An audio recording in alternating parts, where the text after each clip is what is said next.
In this digital era and the times of generative AI, cold calling sounds a very old and redundant marketing approach.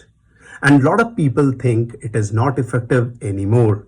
In contrary, in B2B marketing space, cold calling is still considered as an effective method for lead generation and lead nurturing for sales conversion. It is just that you need to have a right approach.